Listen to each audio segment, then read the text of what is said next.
Nearly every business can benefit from some sort of social media, but not every business is leveraging it properly. Enter this week's podcast guest, Darla Powell, Director of Wingnut Social. A former interior design business owner, Darla now helps designers use social media to market themselves and their services.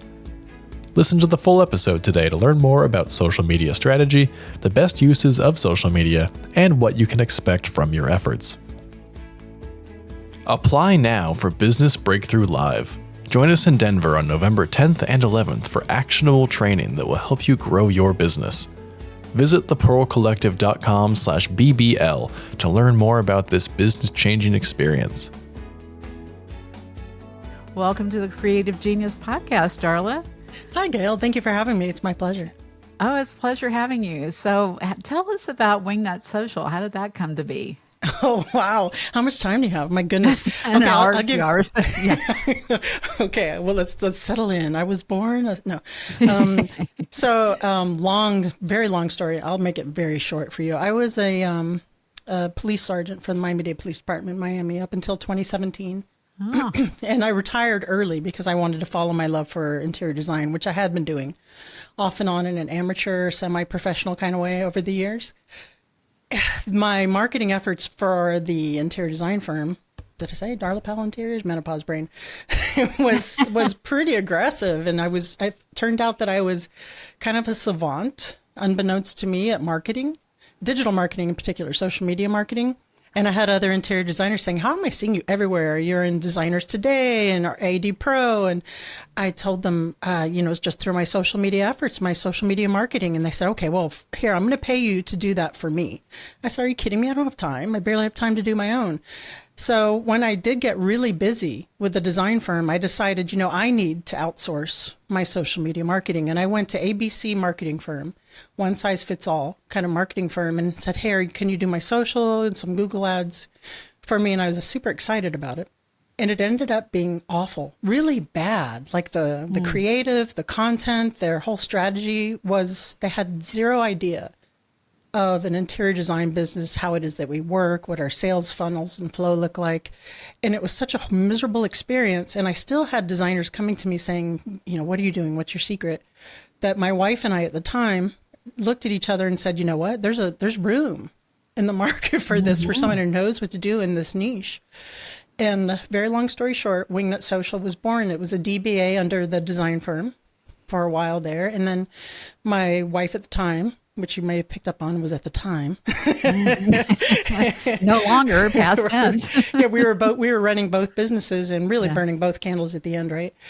We separated, got divorced, and I had to pick one. I had a really good business coach. She said, if you had to put a gun to your head and pick one, which is kind of violent, I guess, but immediately I was like, Wingnut.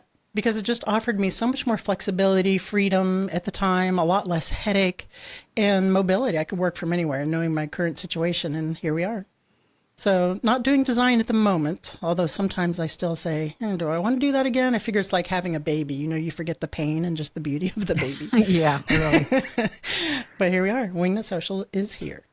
Uh-huh. And so how did you become this maven that you are of social media? You just said that you just naturally had a talent, obviously, but yeah, it's kind of like what came first, the chicken and the egg, right? So in an authentic way, I just kind of fell into it, right? From being a cop, I'm not really doing a lot of self-promotion for being a sergeant, right, of the police, but I knew starting a business that I would need to grow my name, reach, and awareness, starting out with the Facebook groups and community groups. And I started teaching myself by, YouTube, studying, going to webinars, going to seminars, going to events, and finding out that I had a real knack. And I don't know if you can see behind me, I'm kind of a geek. I have all my grown adult woman, child toys, action figures and stuff back there. So I'm kind of a nerd. And I really enjoyed, the technical side of it, the social media marketing, and it just grew. I'm just self-taught, really. But my team at Wingnut, however, I don't do actual marketing. They all have their degrees in marketing. So don't worry about that. So you know how to run the business. Yeah, exactly. I'm kind of like yeah. what I did with the design firm, right? Yeah. I'm like the big picture person, the rainmaker, overseeing all the big picture stuff. But the day-to-day, the nitty-gritty, I'm delegating that. I like to say I'm the queen of delegation, and it works out well. Yeah. Yeah. So what determines success in social media today? Followers, engagement? Oh my gosh, yes. And again, my goodness, this could be a 10-hour show. So at the end of the day, the best metric of success for us, for our clients, is growing reach and awareness. How many eyes from potential ideal clients are we getting on our interior design clients' accounts? How many leads from their social media are we getting to their sales funnels? And that could be their website, their intake forms, their blogs, whatever that looks like for them. How many DMs with direct messages we're getting from potential clients asking about their services and what it's like to work with them. Engagement is really important. Followers are kind of important too, as long as they're quality, right? Not quantity. Because those metrics help to grow the other two things that I mentioned. But those are the main ones. And of course, there's all, when I say impressions and then reach and then how many likes you have, you're kind of, there's an algorithm there that you have to kind of play the game. But at the end of the day, it's an investment, right? So you want to make sure that it's paying off in a way. And those are the three main things that I look for when I go over my client stats are how many website visits are we getting? The reach and their awareness. Follower count for me is the last that I look at for sure. Okay. How do you get to the point where you have lots and lots of followers, and how do you do that quickly? I know that's a big $1 million question. Everybody wants to know that. A lot of crying. Are there any hacks, any tips? No life. Yeah. Well, okay. So Instagram, when I started Darla Powell Interiors, which is no more, right? So, there's a website for it, but it'll link you to Wingnut Social. In 2017 was pretty easy to grow in an organic way, right? So I went from like 0 to 30 some odd thousand followers in a year and a half, something like that. Now it's very difficult because, Instagram is owned by Meta and it's a publicly owned, publicly traded company, right? They want to appease their shareholders and that means making money. So what they've done, and they're doing constantly, it's always changing, is they throttle their algorithm to the lowest part where you can go organically. That's why you might be seeing like 1 or 2 or 3 or 4 followers in an organic way if you're not using a strategy per month on your account, because they want you to pay. Right. If you're familiar with Instagram, you'll see you see boost this post or, put money behind this post for some more engagement. And that is a really quick way to do it. If you want to throw $20 or $30 behind there, if you want to gain followers. And it can be good or and bad, because you can just throw money behind a well-performing post and you'll gain some interest and some reach. But it's better if you can actually go in there and run those ads from Facebook Manager and target your audience to your demographic, right? But that is a nice workaround, and you don't really have to spend a lot of money to do that. So that's like the fast track if you want to spend money, right? That's almost the answer to everything in life. The slow track is to have a really solid strategy, long-term strategy for organic marketing, and that is to make sure that you have your content pillars down, your voice, your messaging, your positioning, you have your hashtag strategy, you're using SEO, searchable keywords in your captions, and being consistent, right? I've seen so many clients, not just interior designers, but vendors, architects, who said, I tried Instagram for a month or 2 and it just didn't work. There you go. Yeah, it's not going to. You have to be consistent.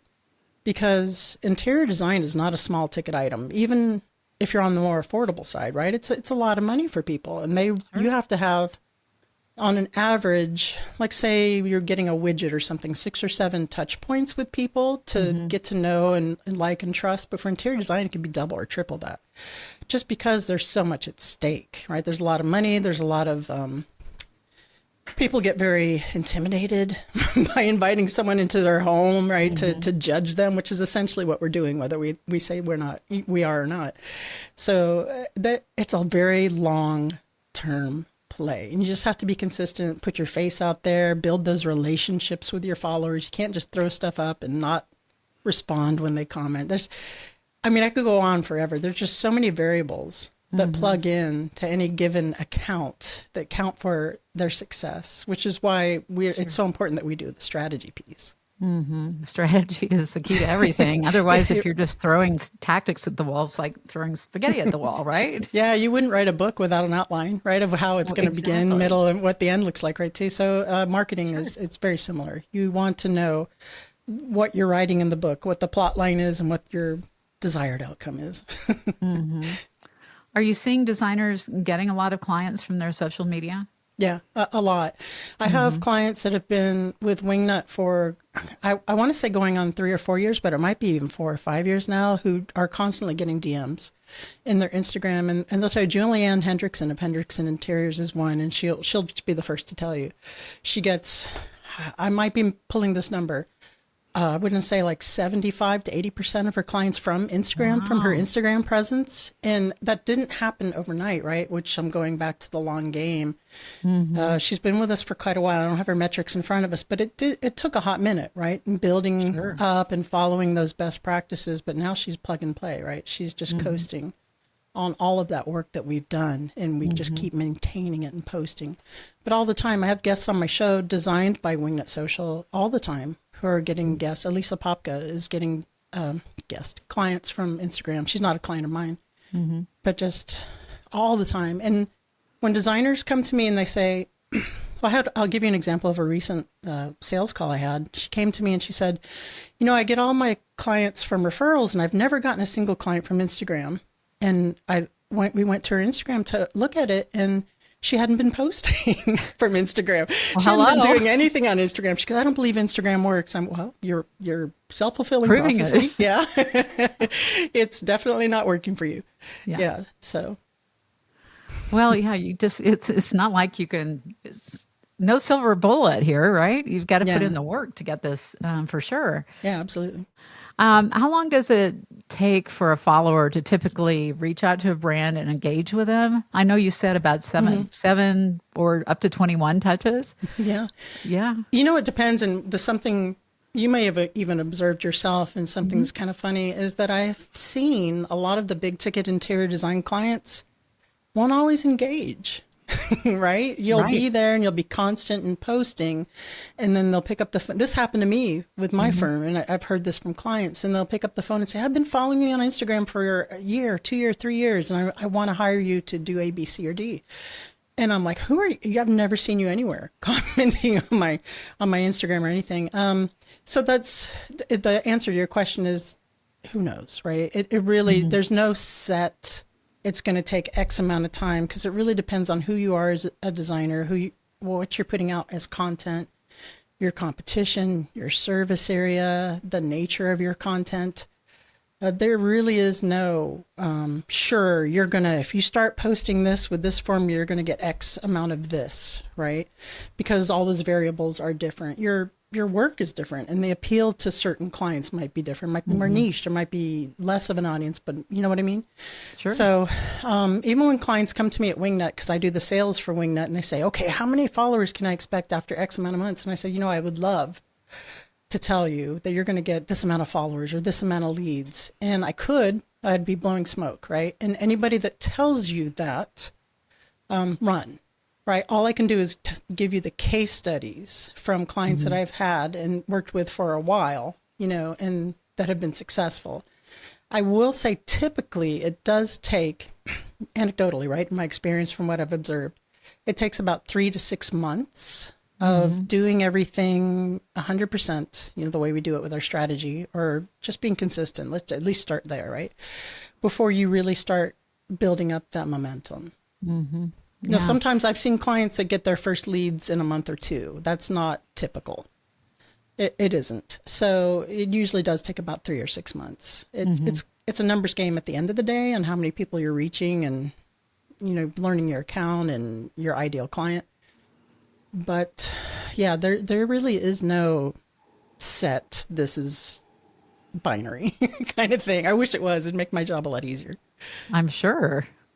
Well, tell us a little bit about what services you provide to designers. So our first major, most popular services are done for you social media management, where we do full service white glove, white glove, Gloves. white glove, social media management for designers, architects, to the trade vendors, furnishing vendors, cabinet makers, that kind of thing. And that is where, after we've sat down and done your strategy, which takes us about 3 or 4 weeks to research, put together, we're researching your market area, your ideal client, your competitors. And by competitors, I mean in a very, not like in a, we're out to get you kind of thing, because a rising tide lifts all boats. I fully believe that. But in the digital realm, you really need to see what your competition is doing, because when we're doing your strategy, we're determining your positioning and your voice and how you can stand out among that noise. And we're looking to see what rooms, what openings you have in order to get in there and be seen first, right? To be seen first by not just anyone, but by your ideal client. Right? Someone you want to work with and do the types of projects you want to do. Okay. And I think for a lot of people, they feel like they should be doing it in-house, and a lot of people do, even some of the top people. Yeah. And there is a point when they should start looking at outsourcing. When and why should they do that? Well, certainly when you don't have the time to do it yourself, right? Because, if you're out there as a rainmaker for your firm, or if you have top designers or people you're paying $40, $50, $60 an hour, you're making $250 an hour as a principal or more, you don't want to be sitting on Instagram, right? And wasting that time. You want to have a bigger picture for that.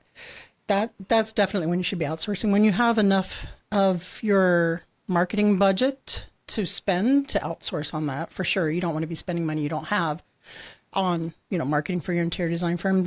Anywhere from 5 to 7% of your gross should be your marketing budget, depending on what you're comfortable with there. That's, I tried to outsource mine pretty early in the beginning because I just didn't have time to sit on Instagram, and it was just me and one other person. So I think your mileage may vary there. We've done consulting, and we've done our hybrid plan, and we've done strategies for firms who do have someone in-house, like an intern, to give them that direction to do that. So that's one way we work with clients as well. So it really just kind of depends on you, your comfort level, your room for the investment, and your knowledge, whether it's your knowledge and expertise on actually doing the marketing, because it's not a hobby, right? Or if you have someone on staff that, like I do, with their education and marketing and all of that thing. So if you do hire somebody full time, like for marketing, say, Susan McNuggets wants to hire a full-time marketer for her firm to do all of her social medias, you're looking anymore like $60,000, $70,000, $80,000 for that, right? So you have to determine, what that's worth to you. Should you be outsourcing that? Should you do that insourcing? We do have some firms that we have grown to the point to where they took it back in-house. Sure. Because we grew them so huge that they actually needed to have a media team in-house to do their own on-site video and all of the stuff that goes with their PR and everything, which I'm not sad about that. I'm actually very proud that we were able to take them there. So it really just depends on you, your comfort level, and where you're at in your business. Sure. Okay. Well, and there are times that I think we have a lot of our clients that don't know, well, should I do social media first? Should I do PR first? Should I hire somebody? What should I do? But is there a size of firm that you recommend should probably be seriously considering social media outsourcing? Outsourcing?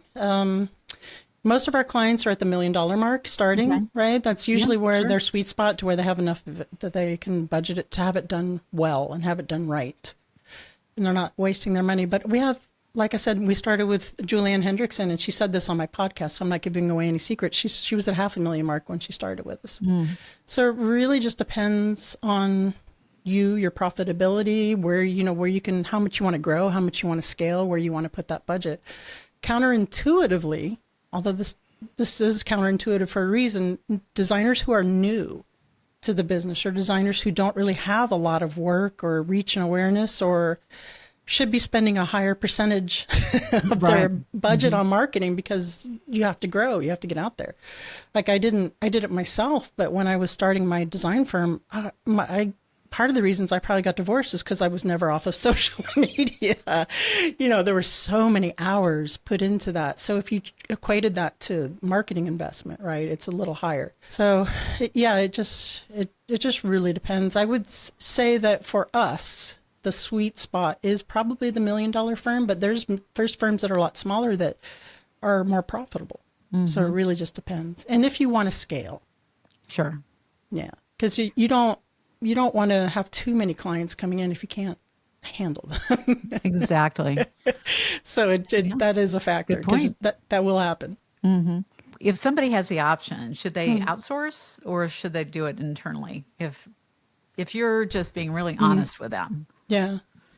Well, it depends. It depends on their skills. It depends on how much time they want to spend doing it, or how much time someone on their staff can spend doing it, because it really is a full-time job. Even just doing Instagram well and doing it to where it's profitable is a full-time job. And of course, you add other channels on there. I mean, if you have someone that has their master's in marketing or their degree in marketing on staff and they're not too busy doing design work, do it in-house. But make sure that they have a strategic vision in mind, right? And that does include the positioning, the market research, your competitor research, your content pillars, what that looks like, how it's appealing to ideal clients. There's so much that gets baked into there. And it's a lot. It can be very overwhelming. The biggest pain point that I see from designers who are coming to me are just like, I'm just overwhelmed. I don't have time. I have no idea what to post, when to post it. So if that's something you just don't want to deal with, you don't want to be responsible for a W-2 for someone on your staff, I would definitely outsource it. But I would make sure that if you're going to interview firms, especially for design, that they have experience working with interior design in that vernacular and how to write the captions and what that sales process looks like. Otherwise, you're going to have a bad time. How do you find the right person to work with you as an outsourced company to do the social media? When you're interviewing interior design clients, right, you want to make sure that they're a good fit, right? If they vibe with you, they're your kind of people. For one thing, you want to make sure that there's someone that you align with, that you want to work with.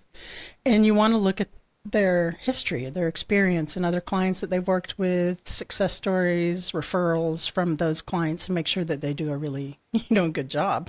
But not just that the feed is pretty, but that they have case studies, or they have metrics, or they have someone that says, yeah, I actually did get leads. I actually did get clients from that. And that requires doing some research, maybe reaching out to some past clients. But it really is. There's a lot of, I don't want to disparage anybody or besmirch anybody, but there's a lot of hobbyists that are out there that are purporting to do marketing, finger quotes, for social media and marketing. And they are, right? They're throwing up images, they're putting on a filter, they're doing the thing, right? People are having content on their page, but there's no real meat behind it, right? There's no real strategy. There's no real outreach behind it. So just make sure that they're doing growth outreach, that they are following the metrics. They're making sure that things are growing, and not just followers, which seems to be the lowest hanging fruit or the biggest metric, but how many are website visits up, website clicks, are people actually looking, diving in deeper? Or is your engagement percentage going up, right? Because that's one of the biggest metrics that anyone looks for if you're trying to do influencer marketing, or if you want to get a licensing deal, if you want to be on HGTV, if you want to do anything like that. They're looking at your engagement rate percentage. For the interior design industry, last I checked, this may or may not be current, the average engagement rate was like 1.7% or so. You let's say if you 100 posts or whatever, that's the engagement rate. And we're able to get our clients in the 4 and 5s, which is very healthy. And when big corporations look at that to say, hey, Susan McNuggets, I want to hire you to be our spokesperson for this, or to design a line for us, that is a huge metric that they're looking at. They want to see that more than they want to see 100,000 followers. They'd rather see someone with 10,000 followers with a very high engagement rate than 100,000 followers with a 0.025 engagement rate. Okay. Well, and I think those are valid things for people to be aware of, because I think people are so focused on getting number of followers, like top line revenue, which really isn't as important as how much you keep, right? Yeah. So those are some of the things that you should be paying attention to if you're listening. Let's talk a little bit about some of the other software or the other social media sites. What's happening these days? Does LinkedIn work for people? Does Facebook work for people? What is Pinterest dead? What's going on? Pinterest is kind of dead for me. Yeah. It's not, okay, so let's start with, you said LinkedIn first. Yeah, So LinkedIn is really great for commercial interior designers, right? If you are a commercial interior designer and you're trying to reach those businesses that might be your ideal client, it's terrific. But my tip at this time, it could change, right, is to not really do a lot of work with your business page because you don't get a lot of reach from your business page. Like, Darla or Wingnut Social's business page, we put stuff out there, but crickets. Nobody really cares. Nobody really looks at business pages. But if you are the face of your interior design firm, do your personal page and post business updates from your personal page. It's an engage. That's a lot more. You get a lot more traction from that. That could change in their algorithm, but that is my number one tip there. And if your clients are white collar professionals, that's a really good place. Sometimes it's a good secondary platform next to Instagram. Facebook, is Facebook still relevant? No. But also yes, right? So Facebook is really good, we find, for smaller firms, decorating firms, staging firms, firms that if you have time to get into those groups, all the little local groups in your service area and comment or get referrals, that's still really kind of important. There's a lot of work there to be done for the payoff. Business pages there again. They don't really do a lot. Nobody really cares about business pages. Sometimes they'll go and look, and so it's good to have so they can, verify that you're real. But no, not so much. TikTok is growing. We've had designers on the show that have really grown a nice following on TikTok just by showing reels of their befores and afters. As far as from a local perspective, though, in your service area, it's a little more challenging because you got to make sure you're doing the hashtags in the local marketing there. It's definitely impactful on a national scale. And Pinterest is really, really good if you have a good blog, right? If you're really informative, if your blog is growing, if you're a terrific writer, and from the blog getting traffic to your website from Pinterest. As long as you have that post on Pinterest optimized exactly so that when they do go to your website, it is exactly what they thought they were getting and they don't bounce right off. But bang for the buck, even for commercial designers, Instagram is hands down like the runaway train. Yeah. Since we're Spend talking your about time trains, and money there. Yeah, for sure. If you could only pick one, it would be Instagram, even if you're a commercial designer, with LinkedIn a hot second. Okay. And how about video over just regular posts? So a couple years ago, Instagram was really pushing video, right? Because they were afeared of the TikTok, right? Because TikTok was going crazy with videos. So they were really pushing the reels in the algorithm. They got a lot of pushback from celebrities and high grand muckety muck poobahs who said, no, put it back to an image source. That's what we like about Instagram. We want to go see pretty images. So they throttled that back some, but they still put a lot of weight on video on Instagram. And it's not just the weight on one thing. It's a combination of weight. Stories get a certain amount of pull. Reels get a certain amount of pull. Carousels get a certain amount of pull at any given time. Static posts, if you're using trending audio on your reels, what that looks like. And it's always changing. That's why we keep up with that with the metrics every month, and we see, okay, this post is working really well. Let's do some more of that. Let's do less of the other. And the next month it can be totally different. Well, it's always changing. All the algorithms are constantly changing. So yeah, I like to call that job security. Yeah. Yeah, definitely job security.